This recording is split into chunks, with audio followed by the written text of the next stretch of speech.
They apply to everyone. They apply to all. Look at the provisions. Let me look at the provisions. No statement shall be recorded under section 161 of the CRPC only under 164 before the courts. Government will have a power to intercept and block messages under this law. Some people withdrawn. This has been withdrawn. Okay, this has been withdrawn. Public servants under this bill under clause 76 liable to be proceeded without any sanction from the state. That is the most important clause. I'll explain to you why. Won't it lead to possible victimization? I am reminding them the so far, not a single government servant has been prosecuted because of dereliction of duty, and he gets protection under section 196 of the CRPC. So therefore, what we are saying is that if he has failed in his duty to protect the non-dominant group, then action can be taken against him. One dangerous part, with all respect, sir, bring to your attention. Mahesh Jetpalani, just coming to you. Saifuddin Saud, just coming to you. Clause 674 of the bill, if an offence of hate, I don't know, have you withdrawn this? If an offence of hate propaganda is alleged against a person, a presumption of guilt shall exist unless the offender proves to the contrary. Thus, Mr. Saxena, an allegation is the equivalent to proof. I'm just looking at it purely legally. No, this has been changed. The presumptions as to offences under the Act. This has been amended. Have you amended that? Yes, yes. It has the power to send advisories to the central and state governments. There's been some change in that. No, a special public prosecutor to conduct proceedings under this Act shall not act in the aid of truth but in the interest of the victim. This will remain. Not in the aid of the truth but in the interest of the victim. The name and identity of the victim complainant will not be disclosed. Yeah, what is wrong in it? Because they are the sufferers. The authority shall have a power to conduct investigations and enter buildings, conduct raids, searches, to make inquiries into complaints, initiate steps, record proceedings for prosecutions.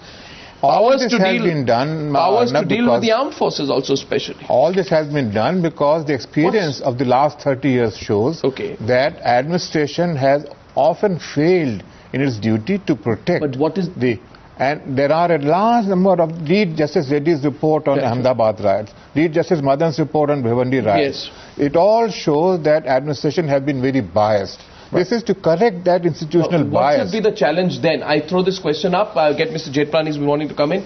The challenge therefore is, if the system has been biased, do we correct the system? Or do we bring in a law which assumes that the prejudice will remain in the future? Mr. Jetpalani, I want you to come in on the specific provisions we just discussed. Isn't it my turn now to speak? Unfortunately, your audio, I missed the complete debate because I really haven't heard the audio. The audio hasn't been clear, so I missed the whole debate. All I want to say really is, what is the need for a bill which talks about communal violence and then restricts communal violence only to religious and linguistic minorities? A, that is divisive in itself. B, what are the circumstances that warrant this special treatment? Yes, it may be true that by and large, religious minorities particularly bear the brunt of victimization. But that doesn't mean you have such stringent provisions only for one section of the people. The existing laws are adequate to deal effectively with people so long as there's a will. The idea is not to get more and more statutes because that smacks of identity politics. The idea is to get those who administer our criminal justice system and our criminal laws to implement these laws effectively. This really smacks of trying to create more identity politics and carving out new exceptions and having stringent provisions like a reversal of the burden of proof, section 74. And I don't know if that's gone. This bill is divorced both from historical experience and from necessity. Okay, Mr. Saifuddin Saud, before I come to you, yes. Sir, you never objected to TADA. You were supporting TADA. You never objected to the National Commission, the violence against the women and the children. Why? It has been said very clearly that in the women, sometimes it is the poor man also is suffering. So we are not talking about what actually is the whole debate is that we are talking about the non-dominant group which is being affected, and the history tells us, all the reports tells us that it is this poor group which is being suffering, and it is the responsibility of the state to look after them. No, it's suppose if the domestic violence bill carries what some see as a modern day prejudice, because men can also be the victims of domestic violence, why should the communal violence bill follow suit? So remove all those things and then talk to us. No, but why should one bill be in fact, constitutionally and socially, it is very desirable to have certain protection laws against those who are exploited. You have a Forest Rights Act to protect the interests of the scheduled tribes. Now, you didn't say that this is only scheduled tribes and what non-scheduled tribes. So therefore, there are certain groups which are exploited, which are not being treated fairly, and government has every right, both constitutional right as well as moral right. Question once again, do you correct the system or do you assume the prejudice will remain for the next 20, 30, 40, making a law is the first step to correct that institutional prejudice that exists. There should be more training programs. Yes. These books and Judicial Commission reports should be made public. They are still not available. Saifuddin Soz, will the government have the political ability to carry this bill through? That if there is no prejudice, he will congratulate UPA for having responded to this vital demand from civil society. Now, let us not go into a distant point of time in our history. Only some years ago, you had Vivendi, you had Bhagalpur, you had Hashimpura. Why, you see, in Hashimpura is openly PAC who fought the most weakest section of the society, and they participated with the members of the majority community. If this, at this point of time, Government of India wants to feel sure that this should not happen in future, because we have progressed a lot, we have come to this level of development, we have come to this level of, democratic experience. Let us feel sure, let us test our institutions and provide protection to weaker sections, linguistic minorities. It is not a crime, and this bill is going before the Parliament. If there is need for any further amendments, that can be done. But we must agree in principle that is a good measure to feel sure that the communal violence doesn't take place in India, and weaker sections of society get the protection of law. That is the crux of the bill. This bill also says the composition of the National Authority insists on a majority of 4 members, Mr. Soz, from the minority government. So what's wrong in it? I'm just asking. What's wrong? Let me tell you why the question is being asked. Should one assume that a member of the majority community cannot be an honest arbiter? Let me explain. We have made some changes in the selection committee. Now the selection committee will consist of the Prime Minister, Home Minister, opposition leader from Lok Sabha, opposition leader from Rajya Sabha. So both the ruling party as well as the opposition party will have equal weightage, and the chairman of the Human Rights Commission. So we have made the selection committee very impartial. So why divide? There is no divide at all. Because why divide a committee that will act as an arbiter on majority-minority lines? That's my question to you.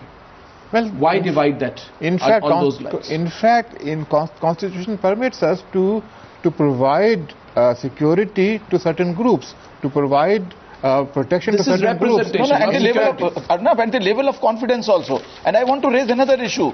Really speaking, all these things we are talking about, there has been several police commission reports which has been talking about the due representation of the minorities and Muslims in the police force. Why the people have not yet waken up? Why when in Delhi the people have to go to the minority commission? If we don't want this kind of bill at all, provided you have a good representation of the Muslims and other minorities and linguistic people in the police force, whole of the problem would be over. No, but till that happens, you want to bring in a law to allow that. Mahesh Jetmalani, can you hear me now? The question here is, I don't know if you heard what Mr. Faruqui just said. You did. Yes, go ahead. I fully agree with Mr. Faruqui. There's no need for a bill like this. You need adequate representation of Muslims in the police forces and other layers of the criminal administration justice system. And perhaps they'll be more responsive to crimes against minorities. I fully agree. This bill is extremely divisive. Let me just give you a very crass example, Arnav. Under the Indian Penal Code, there is no offence of torture as such. Custodial violence and grievous body harm and all that is there, but there is no offence of torture. This bill introduces the offence of torture.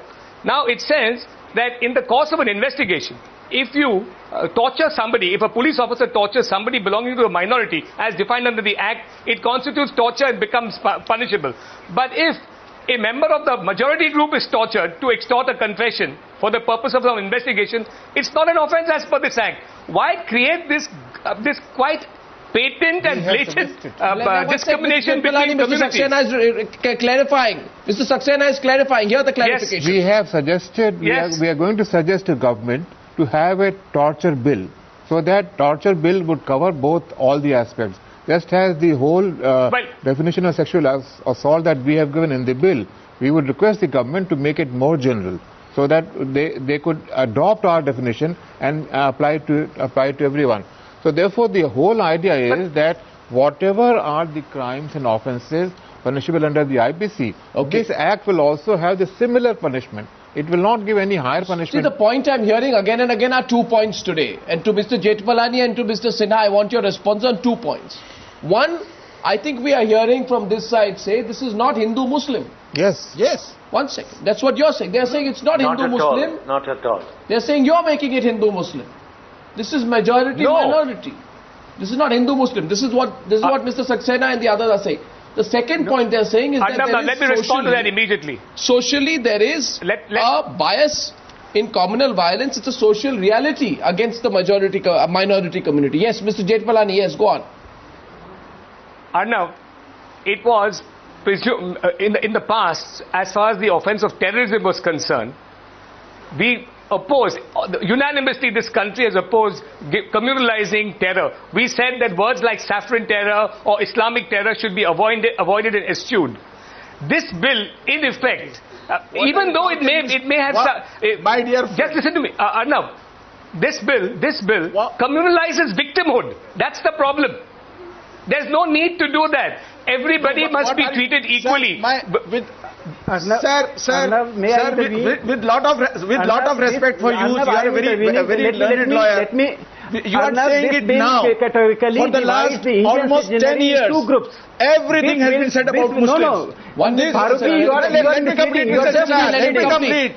Now you have changed your tone. Otherwise, you used to say that all the Muslims are not terrorists, but all the terrorists are Muslims. Now you are changing. Now once it has come on Asmanan and Pratigya and other people, now of course I personally say terrorism has got no religion. The onus of communal rights is on Hindus. But you are saying it not with Muslims. Mr. Sinha has responded. Mr. Faruqui, it is a Hindu apartheid law. It is going to be a Hindu apartheid law.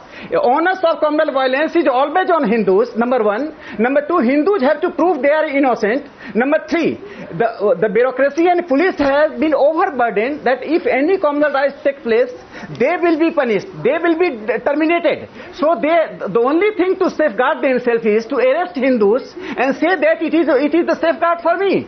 They cannot arrest the Muslim complainant. If he is proved that his complaint is wrong, he will not be punished. There cannot be two sets of criminal law for the Indian citizens. This is a plural society. This is a society which has been assumed as a secular society.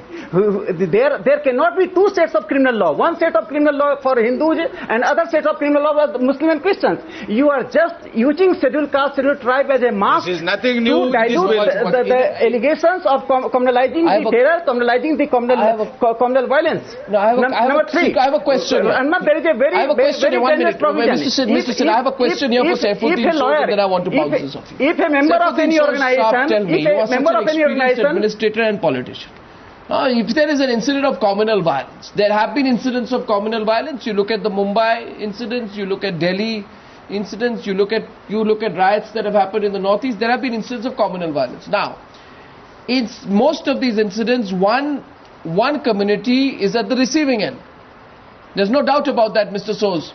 But there are also some members of the other community who are trapped in the violence, who therefore, by definition, Mr. Soos, are equally victims of communal violence. What happens to them? You could tell, my friend, so many commissions were instituted for Bhagalpur, for Bhiwandi, for Hashipur, Carnage, and you will see those commissions during their recommendations, their analysis of facts, proved the fact that the weaker, religious minorities were at the receiving end. And if at this point of time UP responds to that situation and wants to feel sure for future, and at this point of time we must decide to be totally emancipated society, there should be no room for communal violence in this country. And those who create that situation must be punished. Why is the Hindu or Muslim question in this? There is no Hindu-Muslim question. But when there is an outbreak of communal violence, my question is, Mr. Soos, that when there is an outbreak of communal violence,